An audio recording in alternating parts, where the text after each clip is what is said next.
This is Abe Freetanzer from cinemadailyus.com, and I'm thrilled to be speaking with W. Kamau Bell about his documentary series, We Need to Talk About Cosby. How are you doing today? Well, it's my birthday, so it's a weird one. Happy birthday. Thanks for taking the time to spend it with me. Happy to do it. This was my dream. So I want to start, this was a very, very powerful series, but I want to start with the big question. Do we need to talk about Cosby? Did you get any pushback to the idea that even talking about Cosby could be problematic? Yeah, I mean, if I was to stack the people who said yes next to the people who said no, the stack of no's would be way higher. It would dwarf it. The stack of no's would be a skyscraper, and the stack of yeses would be a six flat in Brooklyn. So the idea being that like a lot of people have a lot to say about it, but they don't have a lot to say about it that they want to say publicly because the conversation, if you're a part of if you were born into or grew up under the Cosby generation, even if you're not black, it's a third rail conversation to sort of figure out how to sort of parse these details and these problems and these allegations that I believe. And then if you're black, you're just adding more and more electrified rails to the conversation. And if you're a black public figure, that's even harder. And if you're a black public figure who also worked with him, it's harder. So that's the thing. We need to have the conversation. This series is trying to encourage the conversation, but not everybody's ready for it for lots of reasons. And a lot of those are good reasons, because if you're a survivor, every time you poke your head out to talk about this, you get attacked. And why should you have to go through that?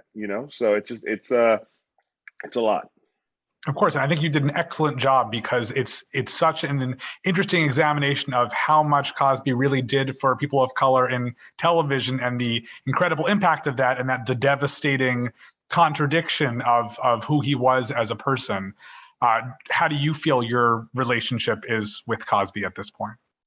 Well, this morning I woke up on my birthday and found out that Cosby's team called me a PR hack. So my relationship with Bill Cosby is probably not at its best. But this is to be expected considering what the film is about, what the series is about. So, but I still, the really surreal thing for me is that at some point in making the series towards the end, I realized, and I sort of say this in the series at some point, that if I really learned the lessons that Bill Cosby was teaching me when I was a child and as a young man, as a young adult, and that this doc is the natural conclusion of that. Because when I was a kid, Bill Cosby said, be good, be moral, be a supportive member of your community, make the world a better place. And especially if you have privilege, you owe the world more. You can't just sort of do a little bit. You owe the world more to make the world a better place. And so for me, then this doc is a part of the work that Bill Cosby taught me when I was a kid. I think that's an excellent and important perspective. So who do you think most needs to see this series? Obviously everyone, but I'm trying to see. Do I want to say this? Yeah, Hollywood executives, because at the core of this series, because it's not just about Bill Cosby. It's about how powerful men in Hollywood get away with a lot of misdeeds and crimes because they start to make money for other powerful people whose names we don't generally know or don't see their faces. And showbiz and this is true of lots of places in Hollywood, but I would say if we're going to talk about this, showbiz needs to start to prioritize a safe and healthy and supportive work environment over profit. And the only way you get to the level of allegations that Bill Cosby got to is if powerful people around you were regularly prioritizing profit over a safe and supportive work environment. And I think that, like I always say, that when they built showbiz, they didn't start with the human resources department. And so there's a lot of things that happen that if you're below the line, as they say, you're just ignoring things because you don't want to lose your job. We need to flip that script. And so if you see something that seems wrong, there is somebody for you to tell who you know is not going to fire you, but is going to investigate and try to create a safer environment. Yeah, absolutely. Did you always intend for this to be a 4-part series, or was there ever a chance it was going to be just a film or something much longer? I mean, I think we pitched 5 parts because I thought that you could do an hour just on the Cosby Show, and so I think that was why initially it was 5 parts. But I mean, this was the touchstone documentaries of this are docuseries. Ezra Edelman's O.J. Simpson Made in America and Dream Hampton's Surviving R. Kelly, which were 2 docuseries directed by Black people about Black men who were being accused of committing crimes. And they're very different. But the thing I got from the Ezra Edelman series was like, you can tell the story of a complicated man if you do it, of a complicated person, if you do it from a bigger perspective. And what I got from one of the things I got from Dream Hampton series is like, let the survivors talk. Don't reduce them to sound bites. Let them tell their stories themselves. Yeah. And what has it been like premiering the film at Sundance? I mean, when you hear you're going to Sundance, you start thinking about your winter gear, and you start thinking about, all the cool people you're going to hang out with and all the free drinks that Hollywood people are going to buy you. And so Sundance happened in my garage where my office is. So it's sort of like, it was a lot to process that I also had to make my kids breakfast that morning.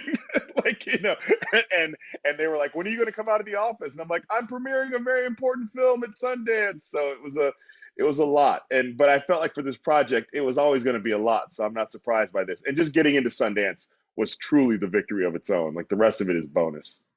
That's great. And of course, you're premiering on Showtime very soon as well. How do you feel that is the home for the series?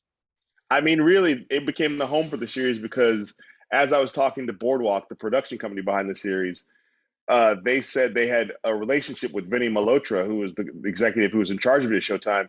And Vinny, as he describes himself, used to work at CNN, and I knew him at CNN. And he says he was the person who said, this series about a black comedian traveling around the country, why don't we look at W. Kamau Bell? Because his show just got canceled on FX. So maybe we should put him in this. So me and Vinny have had a relationship for a long time. So this became a very natural fit at Showtime. And, and Showtime has been taking some big swings at culture and some big swings at content. So I feel like this fits in very well there. That's great. And is there anybody who you had reached out to try to get to participate in the film who turned you down, who you've heard from more recently, the series has seen the series or has a new perspective after some time to think about it? I mean, I haven't talked to many of those people since then. I mean, I think I imagine they're all sort of in their own bunkers trying to process this, because I'm sure many of those people are associated with Bill Cosby, so people are reaching out to them, or many of them are famous. I did the Daily Show last night, and Trevor Noah openly admitted that I called him and that he said no. And he still stood by his no, because he's like, I didn't grow up under Bill Cosby. He wasn't my guy in South Africa, which I respected. But he did praise the series. So I appreciated the fact that, I'm not going to say the names of the people who said no, because that's their stories to tell. But I really appreciated Trevor making it clear that he was asked, he said no, but he still supports the series. Yeah, well, I think it's a very, very important series, and again, a very well made one. And I appreciate the fact that you made it and that you're sharing it with everyone. And I wish you plenty of luck with the series. It premieres on Sunday, January 30th on Showtime for those who are not able to catch it at Sundance. And I'm looking forward to seeing what you do next. Thank you. Appreciate it. Good talking to you. And happy birthday again. Thank you.